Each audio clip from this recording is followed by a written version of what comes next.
Carlos, por meternos en este fregado. No, pero me parece que el formato de estas jornadas ha estado muy interesante porque ante un tema con un título único se ha dado posibilidad a diferente acceso hacia ese conocimiento de sí mismo, ¿no? O conocerse a uno a sí mismo, y cada uno ha aportado diferentes puntos que me parece que son diferentes visiones, aunque todos nos llevan al mismo punto. Antes de entrar en este tema, a mí me gustaría plantear una pregunta que lleva un poco al tema que me toca a mí desarrollar, que es el miedo al cambio. ¿Hay alguien en esta sala? Ya se ha hablado de este tema y Carlos y Marco y también Ramón han hablado un poquito de esto. ¿Hay alguien en la sala realmente que no haya cambiado nunca? Ojo, no pregunto que no se haya cambiado nunca, porque si no se ha cambiado nunca la cosa sería ya más difícil, ¿no? Todos estaríamos un poco más... Si realmente alguien no ha cambiado nunca.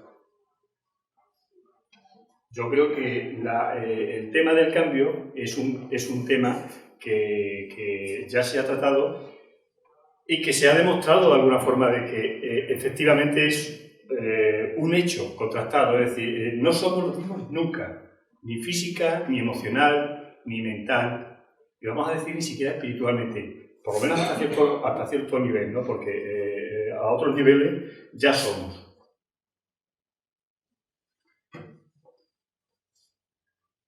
Hay una ley de la cual habla Madame Blavatsky, que es la ley del movimiento. Dice, todo demuestra la acción de esta ley, ya que nada puede permanecer aislado o estático.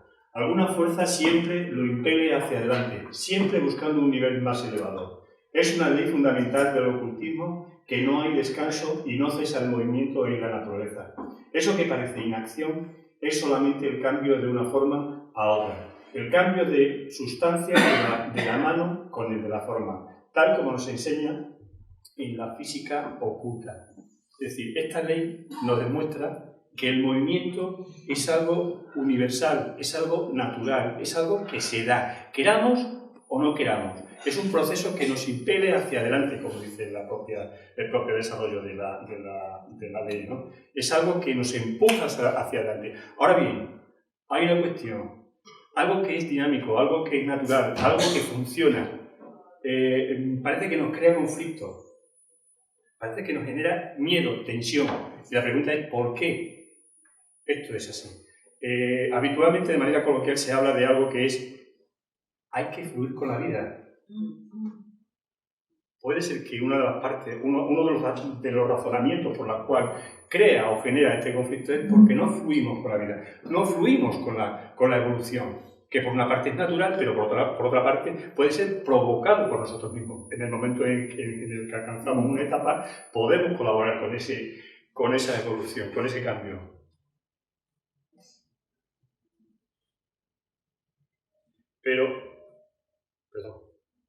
Pero en ese instante, en esos momentos, nos planteamos una cuestión. ¿Qué es lo que buscamos la mayoría de nosotros? Lo sabemos, porque existe la pregunta, pero posiblemente no definimos la pregunta para poder buscar la respuesta. Entonces, ¿qué es lo que buscamos la mayoría de nosotros? ¿Qué es lo que queremos cada uno de nosotros? ¿Lo sabemos? ¿Sabemos qué buscamos?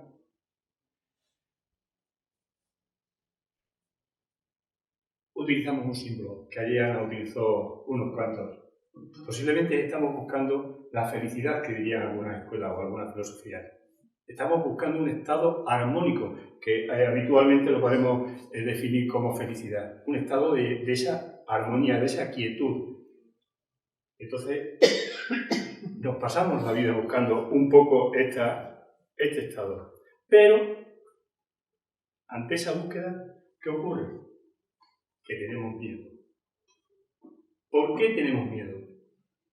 No hace falta que nadie conteste. Yo no lo voy a decir. ¿Por qué tenemos miedo al cambio? Si el cambio es algo natural, si sucede solo, por una parte, pero también sucede si colaboramos y ponemos de nuestra parte. ¿Por qué tenemos miedo? ¿Por qué no salimos de nuestro tarrito? Ante esto, Krishnamurti tenía unas cuestiones muy interesantes. Preguntaba, ¿qué es el miedo? Él dice, el miedo solo puede existir con relación a algo, no aisladamente. O sea, no tenemos miedo porque sí. Tal cosa no existe. ¿Por qué tiene miedo? Porque me da la gana. Pues no. Hay miedo por algún motivo. Mi miedo existe siempre en relación con lo conocido, no con lo desconocido. O sea, ya podemos decir que tenemos miedo de nosotros mismos. Qué curioso. Tenemos miedo de nosotros mismos. ¿Será que no nos conocemos? ¿Qué es lo que yo conozco? En este caso de mí, no del mundo, sino de mí. Conocer es tener ideas, opiniones sobre las cosas, tener un sentido de continuidad de lo conocido y nada más. Es decir, repito, conocer es tener ideas, opiniones sobre las cosas, tener un sentido de continuidad de lo conocido y nada más. Es decir, queremos cambio pero lo estamos negando. Estamos negando el cambio porque queremos que prevalezca lo conocido. Realmente, en el fondo, no queremos el cambio. Nos estamos generando un conflicto nosotros mismos. Queremos, pero no queremos.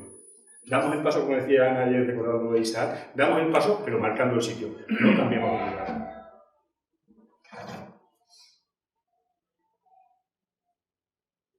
Las ideas son recuerdos, resultados de experiencias.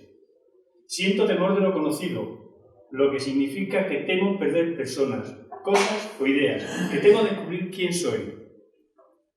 Siento temor de lo conocido, lo que significa que temo perder personas, cosas o ideas, que temo descubrir quién soy. Es decir, tengo miedo de perder lo que soy. No tengo miedo al cambio. Lo que temo es dejar de ser esa identidad que he mostrado en el mundo durante tanto tiempo. Entonces, si yo dejo de ser lo que soy, ¿ahora qué soy? ¿Qué soy? O sea, tenemos miedo a lo que estaba hablando Ramón hace un rato, a vaciarnos, a ser naturales, a como terminaba Carlos la exposición, un cielo estrellado simplemente con una palabra, soy, sin contenido de ningún tipo. El miedo existe mientras hay acumulación, nos encanta, de lo conocido, lo cual engendra temor de perder. El miedo a lo desconocido es, por tanto, el temor de perder cosas conocidas de perder cosas conocidas que he acumulado. El síndrome de Diógenes, el que decía Ramón.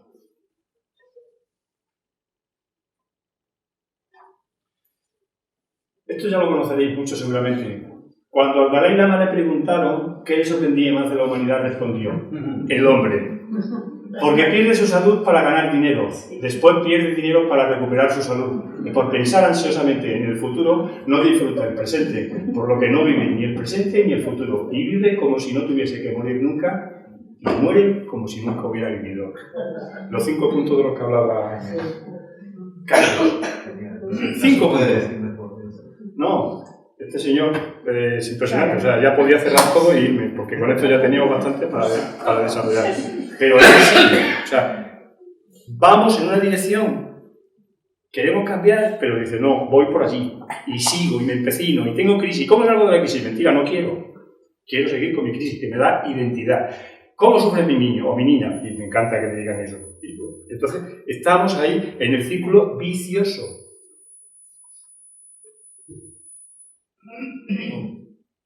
Sí, bueno, aquí algo no me queda. Bueno, la pregunta, ¿cómo salgo de esto? ¿O cómo empiezo la cuestión? Sócrates decía, la vida sin examinar no es digna de ser vivida. Sin examinar, ¿qué es diferente de analizar? O de hacer algún tipo de terapia, que bueno, que está bien, que todo es válido, porque si nos sirve para salir de algo, estupendo. Pero hay algo más. Examinar es diferente. ¿Pero qué debemos examinar? Las matemáticas, ¿no? ¿Qué debemos examinar?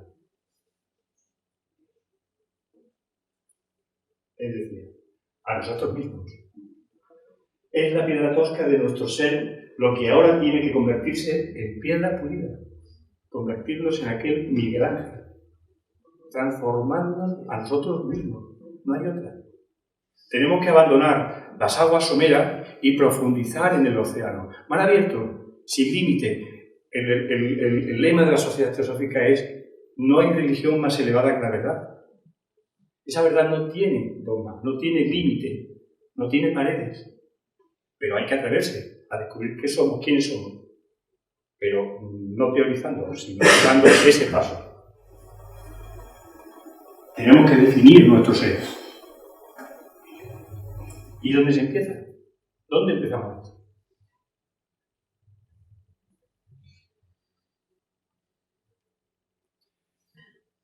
Decía Tsongkhapa, que fue un reformador del budismo, Tsongkhapa sugería que hemos de empezar con lo que él llamaba mi ocasión única actual, es decir, aquí y ahora. No hay otro, tenemos otra opción. ¿Cuándo queremos empezar? Aunque empecemos mañana, seguirá siendo aquí y ahora. Empezamos pasado mañana, sigue siendo aquí y ahora. Siempre es aquí y ahora, nunca es después. O sea, no hay otra opción, no hay otra opción. Es mi ocasión única. Hemos de situarnos no tanto por lo que creemos ser, sino por la manera que tenemos de actuar en el mundo. Nuestro modo de actuar en el mundo revela nuestra concepción de lo que significa ser humano. No es por lo que creemos ser, sino por la manera que tenemos de actuar en el mundo. Podemos ser ecologistas, podemos ser espirituales, podemos ser lo que queramos ser. Pero finalmente tendremos que poner el molde de nuestro ideal en la vida y comprobar si la mano cuadra o es justamente lo contrario, diferente. Tenemos que comprobar que realmente es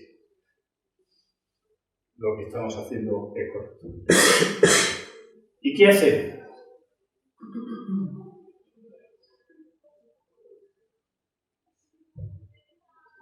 En la voz del silencio nos dice: renuncia a la vida si quieres vivir. De esto ya se ha hablado a lo largo de la jornada un poquito. Mata el deseo de vivir, luz en el sendero. Mata todo deseo de vida, le dice Krishna a Arjuna. Porque el que quiere salvar su vida la perderá, pero el que pierda su vida por causa de mí la hallará. ¿Qué tenemos que hacer? No tenemos que suicidar, no tenemos que clavar algún tipo de algo. Yo creo que la cosa va en otro sentido. Es decir, podríamos sacar alguna cita más de otros textos, pero yo creo que esto es lo suficientemente claro. Renuncia a tu vida si quieres vivir. ¿Qué tipo de vida es la que tenemos que renunciar? ¿A qué tipo de vida es a la que tenemos que morir? Pues eso es lo que tendríamos que descubrir todos, ¿no? ¿Qué tipo de vida es la que no queremos y qué tipo es el que buscamos? ¿Cuál es la vida a la que tenemos que renunciar? En Luz en el Sendero nos dice unas reglas. Dice: mata la ambición, mata el deseo de bienestar, mata todo sentimiento de separatividad, mata el deseo de sensación, mata la sed de crecimiento. Mata. No tiene nada que ver con el mata de este político, ¿no? No, pero, obvio, vienen otras reglas más adelante en Luz en el Sendero a las cuales no voy a entrar. Sí, muy violento. Esto parece los celotes, ¿no? Que vamos a hacer de eso. Mata la ambición. ¿Cómo está el mundo? ¿Cómo está el mundo? El deseo de bienestar. ¿Cómo está el mundo? O sea, solamente tenemos que ver cómo está el mundo. Nos gusta cómo funciona el mundo. ¿Cómo está el mundo? Yo creo que todos estamos en contra un poco de cómo funcionan algunas cosas. La ambición nos lleva donde nos lleva. No quiere decir que los que estamos aquí pues seamos excesivamente ambiciosos, pero seguramente que todos buscamos en algún momento dado algo muy barato, algo que sea de marca, y lo compramos en una tienda de nombre. Y decimos: pues hemos comprado esto que es muy barato en tal tienda. Y es de marca. ¿Hemos preguntado dónde se hace eso? ¿Cómo se hace eso? Aquí que intentamos luchar por los derechos laborales. Nuestra ambición, eso es una ambición. No tenemos una ambición exagerada, pero tenemos un tipo de ambición que el mundo, entre todos, generamos que ese tipo de posibilidades existan. El deseo de bienestar, todos queremos lo más confortable para nosotros, pero para que nosotros seamos confortables, tiene que haber alguien en otra parte del planeta en el que los recursos para ellos no sean posibles, porque tenemos unos recursos que buscan todo ese tipo de cosas, ¿no? Sentimiento de separatividad. O sea, cada una de esas reglas está marcando un poco el territorio de lo que es matar la vida, el estilo de vida o el tipo de vida que llevamos, ¿no?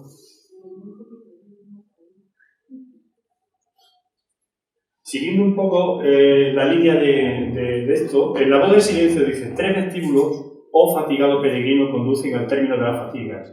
El nombre del primer vestíbulo es ignorancia, conocido como avidya. Es el vestíbulo en el que tú viste la luz, en el que vives y en el que morirás. Es un estado de conciencia en el que nos hallamos, pero obvio, es también el vestíbulo donde hemos nacido, donde estamos actualmente. Es decir, se podría decir de alguna forma algo físico como en el mundo en el que vivimos, ¿no? Si quieres cruzar según el primer vestíbulo, no dejes que tu mente confunda el brillo de las pasiones que allí arden con la luz del sol de la vida. Tenemos que intentar discernir, descubrir qué son ese tipo de cosas, de pasiones, de egoísmo, etcétera, etcétera, con ese tipo con ese orden, o sea, con la luz de la vida. Empezamos a descubrir un poco el atisbo de la dirección, ¿no? de algo interno. Sirran, al comentar el término ignorancia, escribió: ignorancia no se refiere a la ignorancia del mundo externo. Hace referencia al desconocimiento del verdadero propósito de la vida y de sí mismo. En este estado no conocemos ni nuestros propios procesos, ni la presión de nuestra mente y memoria, ni los resortes internos de nuestro pensamiento y acción. O sea, la ignorancia no viene porque no conozcamos cómo funciona el mundo. Tenemos un exceso de conocimiento, tenemos un exceso de información, tenemos un exceso y una acumulación excesiva de hechos y de cosas concretas, pero realmente nos desconocemos a nosotros y desconocemos el proceso interno de la vida, lo que realmente conlleva estar en la vida y cómo el proceso de cómo llegar a salir de toda esta vorágine, ¿no?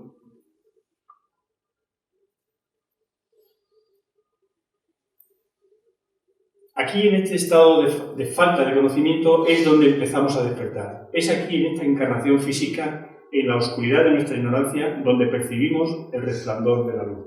Evidentemente, muchas veces intentamos escapar de los lugares, del sitio donde estamos, pero como decía, son capas. El momento es ahora, aquí, ahora, como estamos. Y muchas veces intentamos escapar, pero es aquí donde percibimos el resplandor. Es en la encarnación presente de cada uno donde uno va descubriendo esa luz, ¿no? En las antiguas tradiciones, esto podría estar simbolizado o representado, ¿no? Por la cámara de reflexión. A oscuras empezamos el proceso, comenzamos el viaje también a oscuras.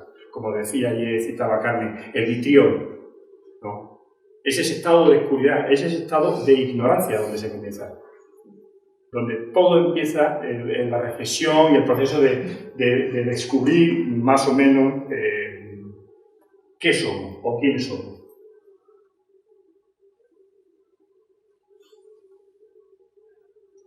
El nombre del segundo vestíbulo, dice en la voz del silencio, es el de aprendizaje.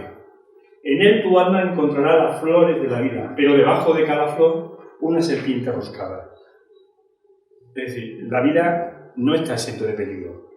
Para llegar aquí, cada uno de nosotros, en esta etapa de adulto, de madurez, hemos tenido que transitar la vida pasando por jóvenes, niños, adolescentes, y hemos pasado por peligros. O sea, nadie puede negar de que la cosa sea fácil, pero el tránsito hay que hacerlo. Uno no se puede quedar eternamente niño, uno no puede ser eternamente adolescente. Hay que pasar las pruebas, hay que pasar el proceso. Y este es el aviso que lanza en pos del silencio. Tu alma encontrará las flores de la vida, pero debajo de cada flor una serpiente enroscada encontrará. Obvio que tiene otros sentidos, pero bueno. Sobre este vestíbulo, Sirran comenta: es el mundo de la ilusión, pero es en este mundo donde tenemos que alcanzar la sabiduría. Cuando hablamos de nirvana, samsara, nirvana, está aquí y ahora, no hay otro lugar. No tenemos que ir a ningún sitio. Allá donde estemos, esa es la posibilidad que hay. Es donde podemos encontrar, no en otro lugar. Posiblemente haya que ir a otro sitio, pero será tu sitio. Estás tú, y allí donde estés tú, estás tus circunstancias, ¿no? Volvemos a la idea del principio. Son capaz. Mi ocasión única, actual. No hay otra. Ya podemos idealizar, ya podemos pensar lo que queramos. Pero o lo hacemos, como decía Krishnamurti, ya. O sea, no hay otra opción. Fácil, no, pero es ya. ¿Podemos postergar? Podemos. Cada uno tiene la elección, pero el deber es hacerlo ya. Porque muchas veces, hablando del tema de la reencarnación, me he hecho algunos planteamientos.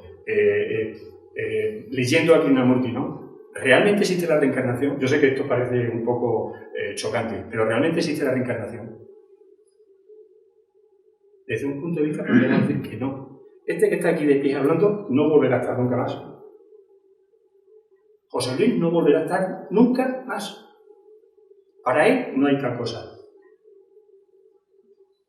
Entonces, ¿qué es lo que quiero postergar? Decir, no, ahora no, ya la próxima. La próxima puede ser que lo tenga difícil, porque no sé en qué condiciones kármicas me puedo encontrar. Puede ser que quiera alcanzar la luz, pero las condiciones que yo he acumulado en vidas pasadas no me lo permitan. No es porque me tengan odio. Nadie nos tiene odio. Pero para llegar aquí ha habido un tránsito, un camino, y la he liado en más de una ocasión. Entonces, si José Luis no hace lo que puede, no más, sino lo que puedes, ¿quién lo va a hacer? La persona que venga después, y si no puede.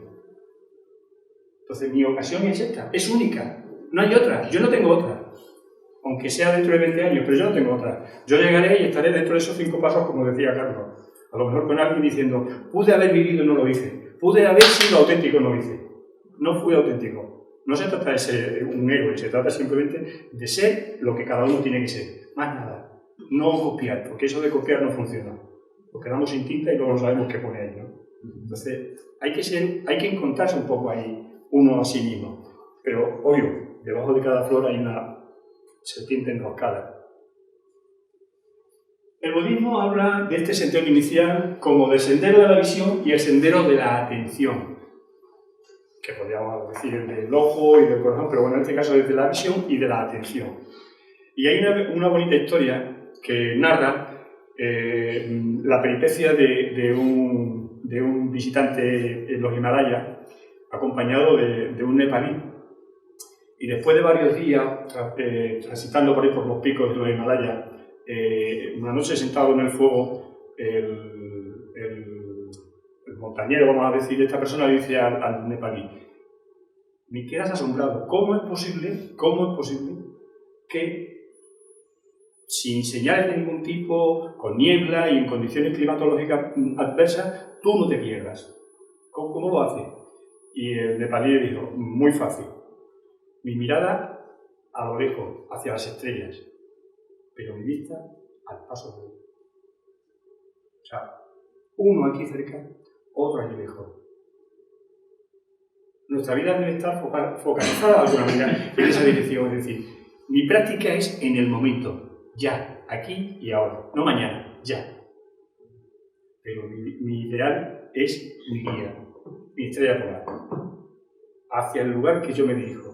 Entonces, se perderá uno posiblemente, la vida está llena de todo este tipo de cosas, pero la mirada tiene que ser cercana para no perder el paso, pero orientándose por la vista, por la visión larga, ¿no? Y dice, esta determinación tiene que salir, pero claro, esta determinación tiene que salir de nuestro interior. Nadie tiene ni puede que hacerlo por nosotros, pues el objetivo no está en ningún punto exterior lejano. Ese tránsito es hacia nosotros, ese caminar es hacia nosotros, esa búsqueda hacia nosotros. No hay nada afuera. Como dice Blavatsky, no tiene secreta la evolución, parte de dentro hacia afuera. Por lo tanto, lo que tenemos que hacer es buscar dentro, porque ahí, en ese humus mundum, es así como decía Jung, es donde podemos encontrar mucho de nuestro propio material. El origen del miedo es el pensamiento, decía Krishnamurti, y volvemos a tomar el punto de Krishnamurti. El movimiento de la certidumbre, es decir, de lo conocido a la incertidumbre, es decir, hacia lo desconocido, hacia donde voy, es lo que yo llamo miedo. No tengo miedo del presente. Así pues, tengo miedo del pasado y del futuro. Así funciona nuestra mente. Si nosotros estamos en el presente y en la respiración, cuando se habla de meditación, te centras en la respiración y funcionas en la respiración. Parece que se diluyen otras cosas, por lo menos en el momento en el que uno está haciendo la meditación. Por lo tanto, en el presente no existe tal cosa. Y de eso dan fe, vamos a decirlo de esta forma, pues los grandes maestros y en el budismo se habla de este tipo de historias, ¿no? Y Thich Nhat Hanh comenta mucho sobre este tipo de momentos, ¿no? Y para finalizar, simplemente compartir un poco algunas ideas que me parecen importantes, ¿no? Actitudes fundamentales de la práctica de la atención plena. Es decir, hablamos del futuro, hablamos del pasado, pero ¿cómo se hace eso, no? Entonces hay algunas ideas que son muy interesantes, que es, y ya creo que Carlos antes también habló un poquito de esto, no juzgar, pero no se trata de hacia afuera, hacia nosotros. O sea, no juzgar, paciencia, mente de principiante, confianza, no esforzarse, aceptación, dejar y ceder. No juzgar, no podemos juzgarnos. Si yo he hecho, como decía Carlos, si yo he hecho lo que he hecho está. Si no existe el perdón en mí, ¿cómo lo voy a dar a los demás? Es imposible. No puedo dar lo que no tengo. Paciencia, hombre, pues si no tengo paciencia, pero tampoco mucha, ¿eh? Porque se nos van los años y desde cuando lo dejo para después. No puede, o sea, mente de principiante, esto es, me parece que es letal. Porque lo contrario de mente principiante es orgullo espiritual, por decirlo de esta manera. Y no hay cosa peor que caer un poco en ese orgullo espiritual. Yo ya lo sé todo. Nadie me puede decir, yo enseño, a mí nadie me enseña. Por favor. Hasta alguien, entre comillas, que no sabe hacer nada, te puede dar una lección magistral de lo que pueden ser otras cosas. Confianza. Si no la tengo en mí, ¿en qué la voy a depositar? No puedo encontrar fuera lo que no tengo dentro. Esforzarse. Voy a meditar. Voy a vivir el presente. No. No exagero, ¿no? Pero no desde el cuerpo físico. Es dejar que las cosas sucedan, ¿no? Aceptación, dejar y ceder. Pero todo eso, finalmente, es, como diría otra vez, son capas. En esta ocasión es mi ocasión única y actual. No en otro momento. No pasado mañana. Perfecto. Gracias. Gracias.